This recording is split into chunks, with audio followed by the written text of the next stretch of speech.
Rusia, Samara, 7 de marzo de 2012. La víspera de la fiesta, antes del 8 de marzo, en una casa de campo se reunió la respetable familia Putzikov y sus seres queridos, en total 12 personas. El motivo, el cumpleaños de Dmitry Putzikov Jr., primo de Dmitry Putzikov Sr., subdirector de la sucursal local de un gran banco. El ambiente parece relajado, felicitaciones, brindis, conversaciones familiares. En la mesa hay los típicos platillos festivos, entre ellos un inocente puré de papa. Ninguno de los presentes sabe todavía que esta noche será un punto sin retorno y que el simple puré de papa será el arma de un asesinato sofisticado. Unas horas después de la cena, 3 invitados se sentirán mal. Los síntomas son inusuales, no parecen intoxicación alimentaria común. El estado de Dmitry Putzikov padre será especialmente grave. Lo hospitalizarán de emergencia y los médicos tardarán mucho en poder hacer un diagnóstico. Cuando la verdad se revele, incluso los toxicólogos más expertos quedarán impactados. El sulfato de talio es un veneno de la inmortalidad muy raro e inaccesible para la mayoría. No tiene color, sabor ni olor. Un veneno que se asocia más con las páginas de novelas de detectives o con operaciones secretas de agencias de inteligencia que con una cena familiar. En Samara no se puede comprar en farmacias ni tiendas de artículos para el hogar. Para conseguirlo se necesitan conexiones o acceso a laboratorios químicos especiales. Dmitry Putzikov padre muere en el hospital después de 10 días de una lucha dolorosa por su vida. La investigación concluye de inmediato que el veneno estaba en ese puré de papas, Dmitry Dimator Sok. El círculo de sospechosos se reduce al máximo. Las mismas personas que estaban sentadas en la mesa, familiares, seres queridos, amigos cercanos. Alguien de ellos trajo la muerte a esta celebración. Alguien observó fríamente cómo Dmitry comía el plato envenenado. La principal sospechosa casi de inmediato se convierte en la esposa del fallecido, la llamativa rubia Ekaterina Putzikova, una joven viuda que, como descubrirá la investigación, tenía una relación complicada con su esposo y sus propios secretos. ¿Pero realmente es ella una envenenadora fría y calculadora o simplemente una víctima conveniente? En un caso donde muchos podían tener sus propios motivos, desde la lucha por el poder en el banco hasta una enemistad oculta en la familia.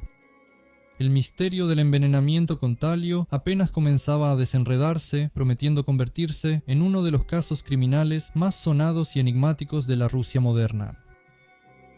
Katya Sakirskaya creció en un mundo que desde fuera parecía un cuento de hadas. Hija del millonario petrolero Grigory Sakirsky, cuya compañía Tekgeoburov en sus mejores años manejaba miles de millones, estuvo rodeada de una ostentosa abundancia desde la cuna. Un lujoso departamento de 4 habitaciones en el centro, viajes regulares al extranjero, estudio de ballet, coreografía, natación, escuela de música, todo el conjunto de atributos para criar a una verdadera dama. Su madre, Elena Odintsova, la recordaba como una niña tan hermosa que incluso tenían miedo de dejarla ir sola. La llevaban sola a la escuela en coche. A los 18 años, la joven ya tenía su propio auto extranjero nuevo y 2 departamentos, uno en Samara y otro en Moscú. Una vida ejemplar de la juventud dorada. Tras la fachada reluciente de la princesa, como suele pasar, se ocultaban rasgos que luego comentarían en susurros las malas lenguas. Desde la escuela, Katya tenía la reputación de ser una persona de carácter dudoso, capaz de meterse en problemas, pero luego, con cara de ángel, aparecer como injustamente acusada de travesuras. De cualquier manera, a ella no le faltaban ambiciones. Al ingresar a la Facultad de Derecho, aprovechó la oportunidad de participar en un programa de intercambio estudiantil y se fue a conquistar Estados Unidos. Sin embargo, el sueño americano para la bella de Samara se convirtió en su primer enfrentamiento serio con el mundo criminal, dejando una huella notable en su biografía. En Estados Unidos tuvo un romance con Dmitry Krasavtsev de Bielorrusia, editor de subtítulos, Semkin, corrector. La idilia se vio interrumpida por su arresto. Krasavtsev fue acusado de delitos fiscales. La sombra de la sospecha también cayó sobre su amiga rusa, Ekaterina. Ella también fue detenida, pero su estancia bajo custodia fue breve. Como contaron después los conocidos, su pretendiente asumió toda la culpa. Así, En lugar de obtener un diploma de una prestigiosa universidad estadounidense y comenzar una carrera vertiginosa, Katia adquirió una reputación escandalosa y la marca de alguien que estuvo involucrada. Este episodio, aunque terminó para ella relativamente bien gracias al posible autosacrificio de Krasavtsev, se convirtió en la primera prueba seria para su reputación. Para quienes ya la consideraban astuta y oportunista, la historia en Estados Unidos solo confirmó sus sospechas. Con esa reputación manchada, pero sin estar derrotada, Ekaterina regresó a Samara, donde tendría que reconstruir su vida desde cero. Al regresar a casa, Katia terminó la carrera de Derecho y se volvió más selectiva con los hombres. El destino la unió con Dmitri Pusikov en una fiesta de amigos.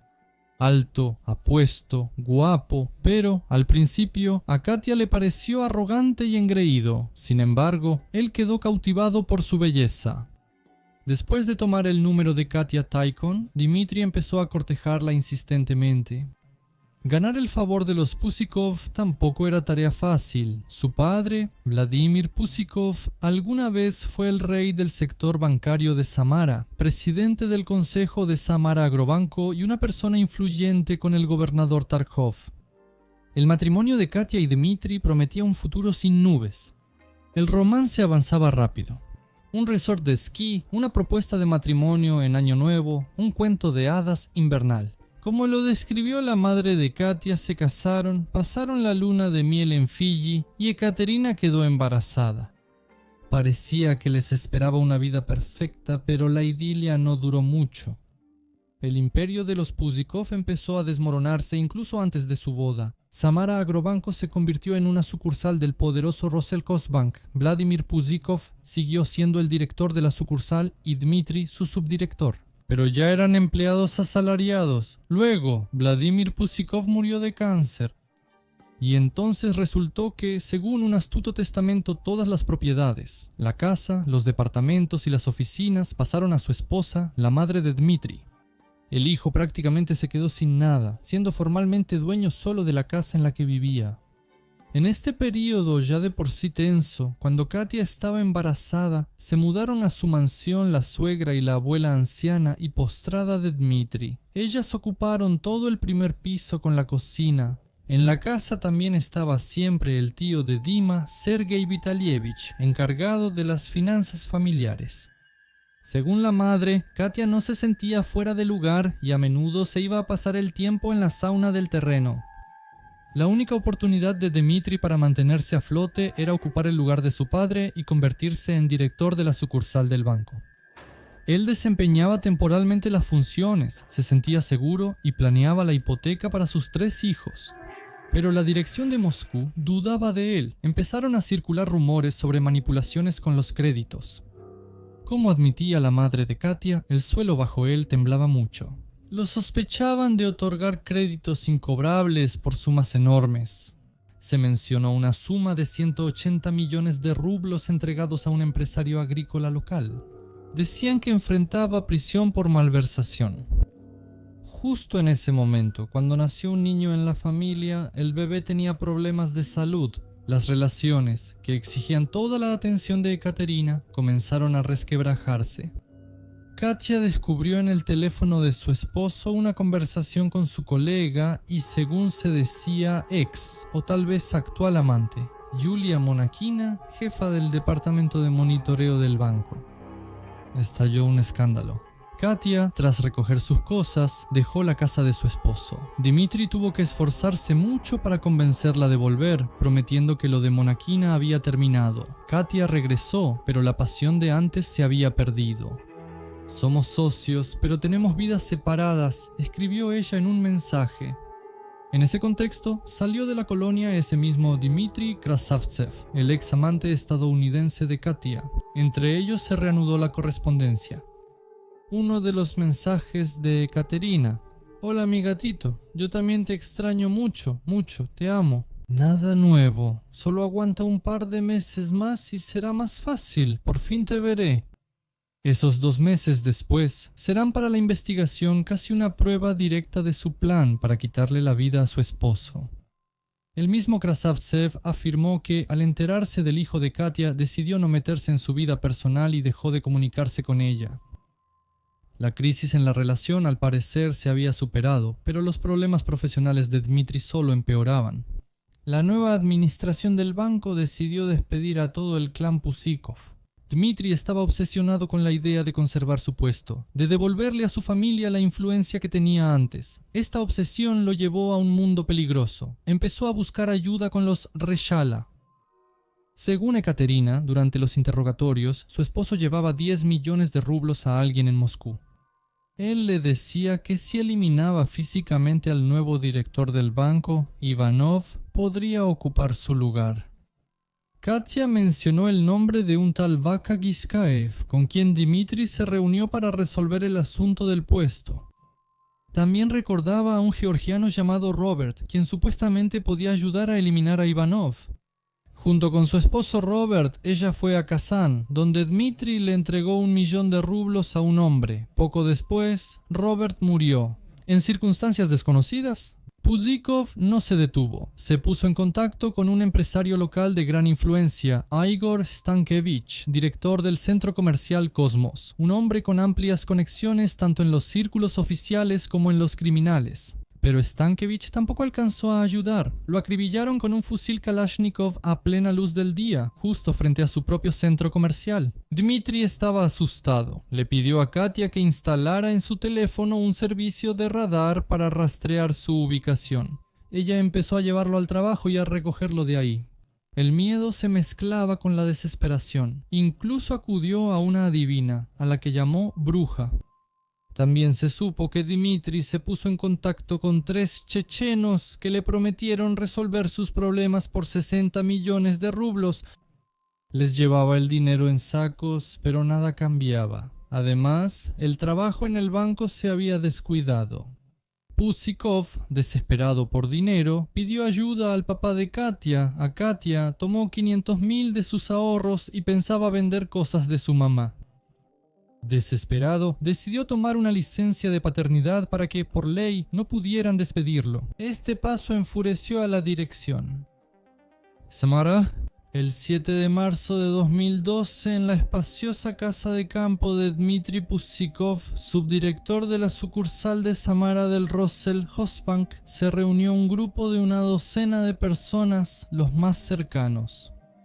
El motivo era el cumpleaños número 27 de su primo, tocayo completo, Dmitri Pusikov Jr. El ambiente debía ser festivo, pero el aire parecía estar electrizado no solo por la expectativa de la primavera. Tras sonrisas y brindis se ocultaban sombras. Problemas en el banco, el reciente despido del propio cumpleañero de la misma sucursal y posiblemente grietas en las relaciones familiares de las que preferían no hablar en voz alta.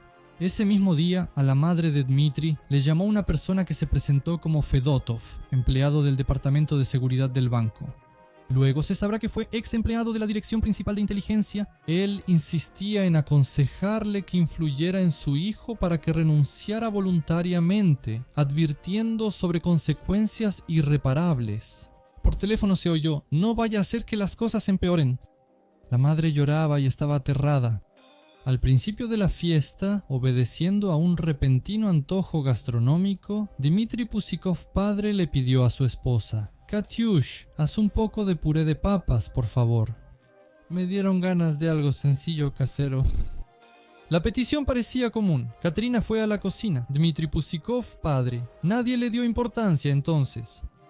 Ella peló las papas, las coció, las machacó y les agregó leche y mantequilla. Una receta estándar. Llevó el platillo humeante y aromático a los invitados. Claro, quien lo pidió fue el primero en probarlo. «¿Por qué está tan amargos?», dijo Dmitri haciendo una mueca. «¿Será que la leche está agria?» «Parece que todo está fresco», dijo Katia encogiéndose de hombros. «Tal vez cayó algo por accidente o se derramó alcohol». Los demás comensales también probaron el puré y el veredicto fue unánime. La papa estaba amarga. Quitaron el platillo de la mesa. Este episodio podría haber sido solo una pequeña molestia en la cocina, si no fuera por lo que sucedió después y lo que se descubrió más tarde. Porque, como insistió después la defensa, el veneno mortal sulfato de talio no tiene sabor. ¿De dónde vino el sabor amargo? ¿Fue coincidencia, una manera de ocultar algo o la hierba tenía ese sabor? La pregunta quedó sin respuesta. Una de las invitadas, María Borisova, ofreció su ayuda. Katya, déjame ayudarte. Quizás simplemente preparamos otra porción. Todavía queda papa, ¿verdad? Caterina, tal vez herida o simplemente cansada, aceptó. María tomó la iniciativa. Fue a la cocina y preparó una segunda porción de puré con las mismas papas en la misma olla donde se coció la primera. Esta vez el sabor era normal, sin ningún amargor. Los invitados, ya olvidando el incidente, comieron sus porciones con apetito. La fiesta continuó como de costumbre. Cerca de la noche, los invitados se fueron, sin sospechar que el veneno invisible ya había comenzado su trabajo destructivo. Unas horas después, 3 de ellos se sentirán mal. A Dmitri Puzikov padre, María Borisova y a otro invitado los hospitalizarán. El diagnóstico no se dará de inmediato, pero será impactante.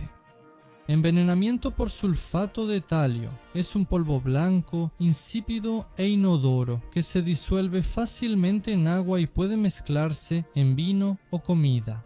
La víctima no sentirá nada, al menos por un tiempo.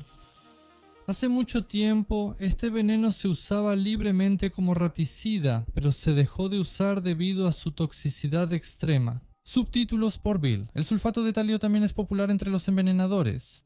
La muerte que trae es astuta. El talio entra al organismo y se hace pasar por otra sustancia, el potasio, que es vital para los nervios, los músculos y para la vida misma de las células. Engaña al cuerpo, se integra en sus mecanismos y comienza a destruirlos desde adentro. No es una puñalada rápida, es un asedio lento. Al inicio solo malestar leve, náuseas, debilidad y dolor abdominal. Los doctores dudan gripe, intoxicación o diabetes. Pasan los días, tal vez semanas, y el veneno sigue haciendo su trabajo oscuro. Comienzan dolores infernales en las piernas, como si los nervios se quemaran por dentro. La mente se confunde.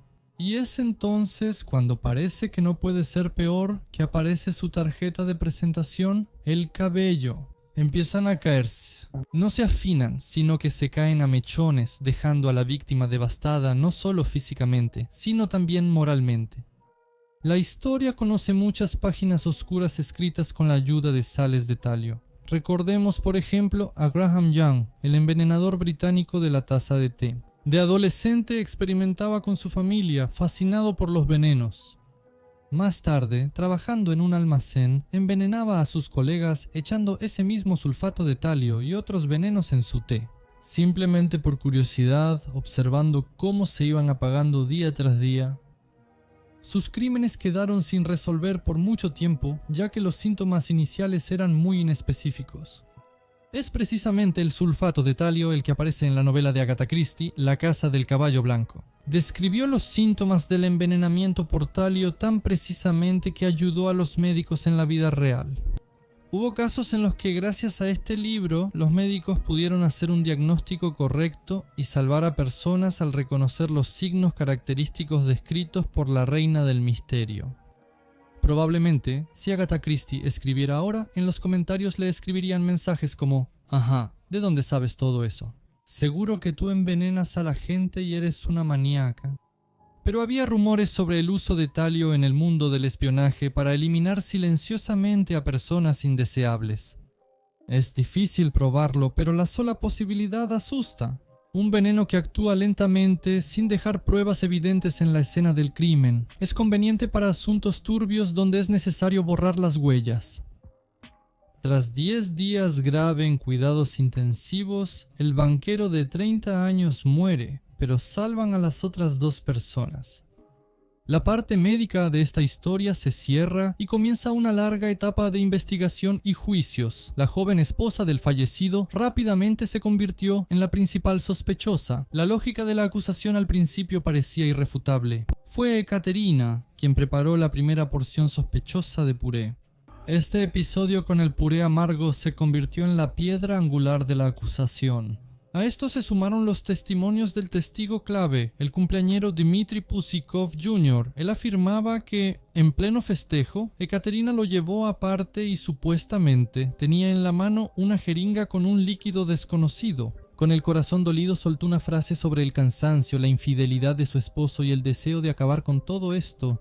Así se formó la versión principal de la investigación, un asesinato por celos cometido por una esposa engañada. La defensa de Ekaterina resaltó las inconsistencias desde el inicio.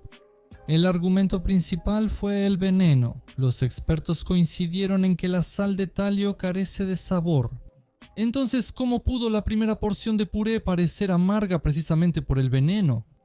Ekaterina explicó el sabor amargo como un simple error culinario, posiblemente por la presencia accidental de alcohol. Pero lo más interesante se reveló después de realizar los peritajes forenses en las manos de Ekaterina y en su casa. No se encontraron rastros de talio, solo una cantidad insignificante en la ropa, lo que podría explicarse por el contacto con su esposo ya envenenado. En los platos en los que ella sirvió esa primera porción amarga, tampoco se encontró veneno. Pero la sustancia mortal se encontró en concentraciones significativas en la olla y en los platos de los que los invitados comieron la segunda porción. Puré, esa la del puré. Después de las quejas sobre el sabor amargo, María Borisova sirvió la comida. Por cierto, ella misma terminó en el hospital por intoxicación, lo que la excluía de sospechas directas de un acto intencional. Esto indicaba que el veneno se añadió entre la primera y segunda vez que se sirvió el platillo. Un hallazgo aún más sospechoso fueron los resultados del análisis de los lavados de manos y ropa del principal testigo de la acusación, Dmitry Pusikov Jr. Los criminalistas encontraron rastros significativos de veneno en él. Sus explicaciones parecían poco convincentes y la defensa las calificó de absurdas. Dijo que entró al baño, vio un líquido derramado, se ensució, se limpió las manos con la ropa o tal vez se ensució al abrazar a Ekaterina.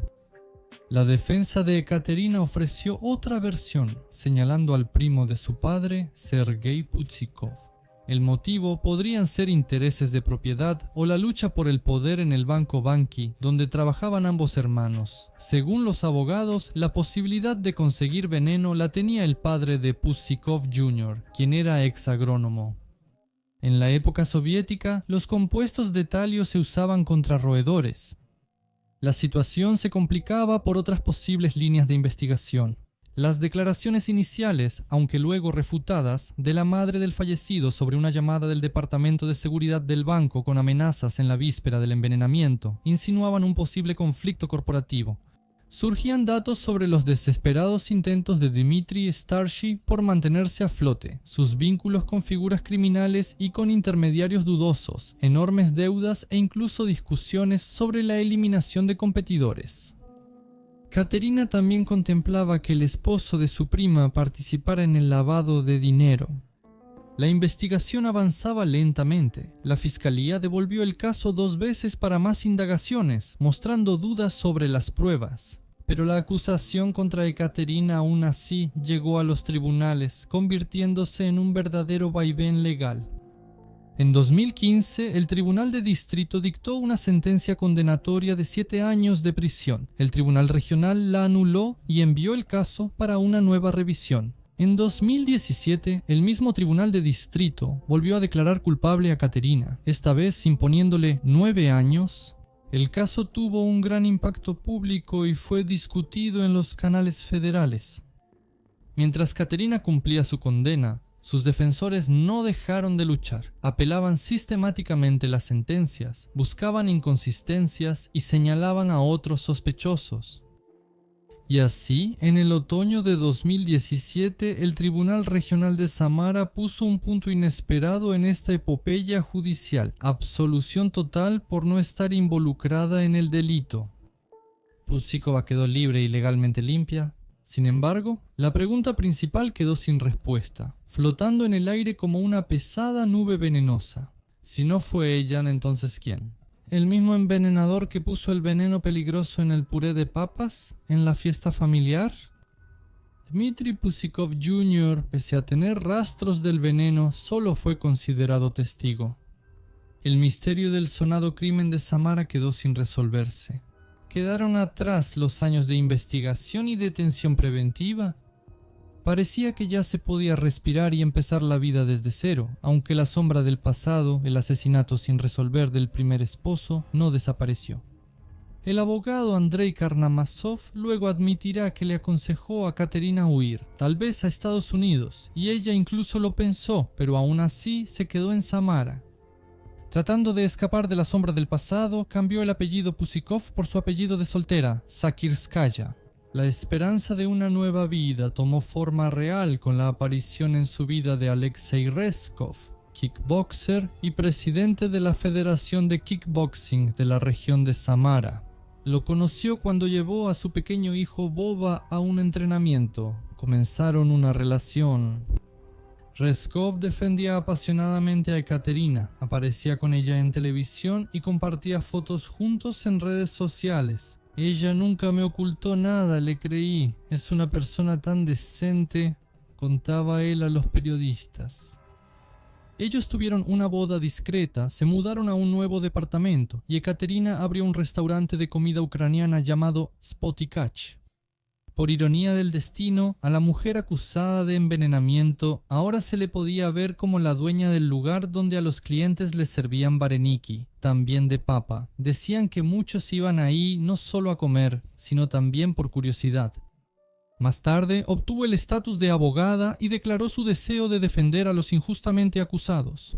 Incluso tenía la ambición de entrar en la política y convertirse en diputada de la Asamblea Municipal. Sin embargo, la unión familiar no duró mucho, se separaron. La razón de esto fue el carácter complicado de Alexei, su agresividad, celos y deseo de tener un control total. Según las amigas de Katerina, su esposo incluso a veces la golpeaba. Ella misma lo llamaba inestable. Reskov no quería dejar en paz a Katerina, la acosaba, le enviaba amenazas y dañaba su automóvil. Ella se mudó a Krasnodar y se dedicó a algo relacionado con finanzas e inversiones. Sin embargo, el intento de escapar de su amargo pasado resultó ser infructuoso. Samara, 2 de julio de 2021. Por la noche, Katerina llegó de Krasnodar, prometiéndoles a sus viejas amigas celebrar juntas su cumpleaños número 32, que fue a finales de junio. También les prometió a sus padres que se verían lo antes posible, pero para su desgracia se encontró con su ex, Reskov, quien periódicamente le pedía verse para hablar por última vez. Las amigas trataron de disuadir a Sakirskaya, pero ella confiaba en que él no le haría daño. La víspera, Alexei publicó en su Instagram un video escandaloso con un montón de acusaciones. Supuestamente Katia le confesó que había arruinado a su esposo y que para su liberación él pagó 15 millones de rublos reunidos junto con sus familiares. También prometió que pronto revelaría un esquema de corrupción en la justicia y mencionaría nombres importantes. Con mi ayuda, Ekaterina Pusikova de soltera. Sakirskaya evitó responder por su crimen. A Katia la absolvieron, aunque todos entendían perfectamente, tanto los fiscales como los jueces, lo declaró firmemente en su videomensaje. Pero le faltaba concreción. Quizás esta travesura fue lo que motivó a Sakirskaya a venir para su desgracia. Ya se había duchado y cambiado a algo cómodo en casa cuando sonó el timbre insistentemente. Era él, Alexei Reskov, el hombre a quien alguna vez amó, con quien se casó después de salir en libertad y de quien se separó dolorosamente. El hombre que literalmente acababa de subir un video a la red acusándola de asesinato y a su familia de sobornar al tribunal. Katea, soy yo, abre rápido. En su voz se notaba agresión. Katerina dudaba. Tal vez debería escuchar a sus amigas y mandarlo al diablo. No. Había preguntas urgentes que debían discutirse ya. Después de dudar un poco, ella abrió la puerta. Reskov entró impaciente, estaba inusualmente alterado, tal vez no estaba sobrio. La conversación comenzó en tonos elevados y rápidamente se convirtió en una pelea, y luego en una riña, durante la cual él la golpeó en la cara y le arrancó un mechón de cabello. Katia intentó defenderse usando objetos a la mano, pero eso no la salvó, solo enfureció aún más a su oponente. Agarrando algo pesado, el enfurecido Reskov le dio un golpe en la cabeza a su ex esposa con fuerza. Todo se le nubló frente a los ojos. Ekaterina perdió el conocimiento y se desplomó. La noche se hizo interminable para los padres de Katia, ya que desde la tarde ella dejó de responder por alguna razón. El teléfono estaba apagado y los mensajes quedaban sin leer. El padre, Grigory Sakirsky, no encontraba tranquilidad. Algo había pasado, lo sentía. El amanecer apenas despuntaba sobre Samara cuando ya iba corriendo hacia la casa de su hija en Sadovaya. La entrada, la escalera, la puerta del departamento que conocía bien, por alguna razón no estaba cerrada con llave. Lo primero que llamó la atención fue el caos en el departamento, cosas tiradas por todas partes, sillas volcadas. Entonces la vio a su Katyusha tirada en el suelo, con el cabello ensangrentado y el rostro pálido y desfigurado. Ella estaba muerta. La pericia determinó más tarde que la muerte fue causada por un traumatismo cráneoencefálico. Incrédulo, Sakirsky tomó su teléfono y llamó frenéticamente al 112. Hola, ayuda, calle Sadovaya número 140, departamento 15. Mi hija Katia, Ekaterina Sakirskaya, está inconsciente, tiene la cabeza herida. Por favor, cálmese. ¿Qué pasó? ¿Estás seguro? Sí, la acabo de encontrar. Está en el suelo, toda ensangrentada. La cabeza está herida. Llame a la policía y a la ambulancia de inmediato. La policía y la ambulancia ya van en camino. Quédese en el lugar, no toque nada. ¿Está solo en el departamento? Sí, solo. Yo soy su padre. Acabo de llegar. Ella no respondía. Había desorden por todas partes, lo que indicaba una feroz resistencia de la víctima, o que el criminal buscaba algo, o que intentó simular la escena. Los peritos que llegaron al lugar registraron cada detalle. Entre las pruebas incautadas que podrían arrojar luz sobre la identidad del criminal, había guantes, ropa e incluso cabello artificial. Los investigadores buscaban rastros de sudor, grasa, huellas de palillos, dactilares o micropartículas de ácido desoxirribonucleico del atacante. Sin embargo, ya había un primer sospechoso, Reskov. Se envió rápidamente una alerta sobre él, advirtiendo que el delincuente podría estar armado con un arma blanca o una pistola traumática. Mientras los criminalistas trabajaban en Sadovaya, registrando los detalles de la tragedia, los habitantes del pequeño pueblo de Tarnovoye, a 20 kilómetros de Samara, se asustaron por un sujeto medio desnudo y fuera de sí. Corría por las calles, golpeaba ventanas, murmuraba y gritaba. La gente avisaba a la policía sobre un sujeto extraño y posiblemente peligroso.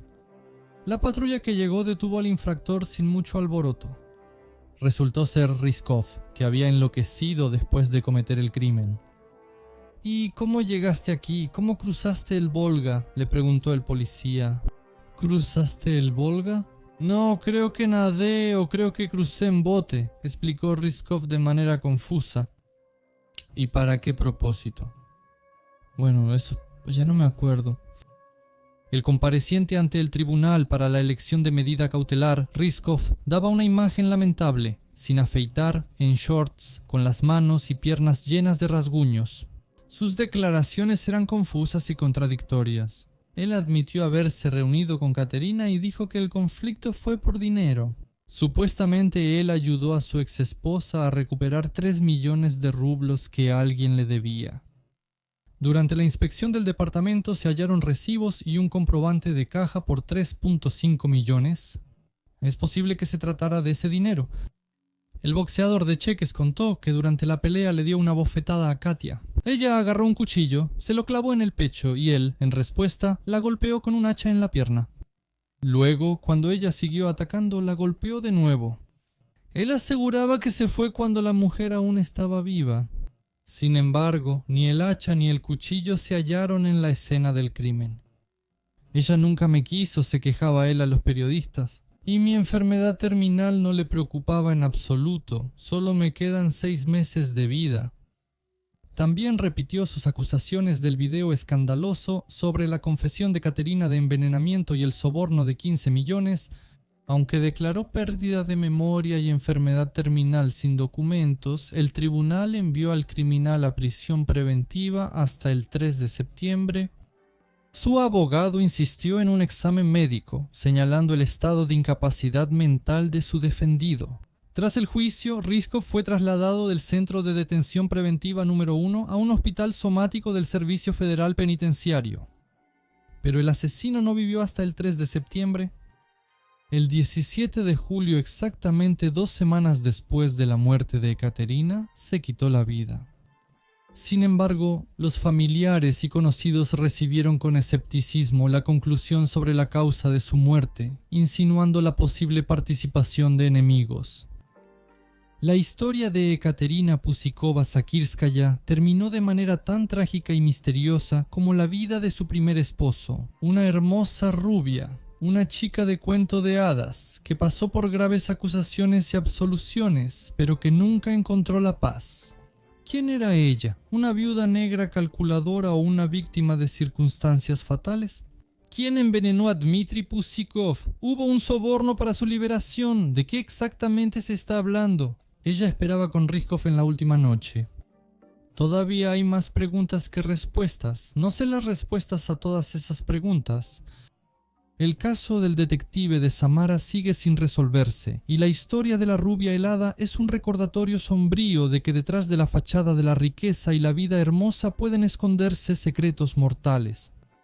Como dijo su abogado, espero que algún día lleguemos a la verdad, pero por ahora la verdad está bien oculta entre las sombras del pasado.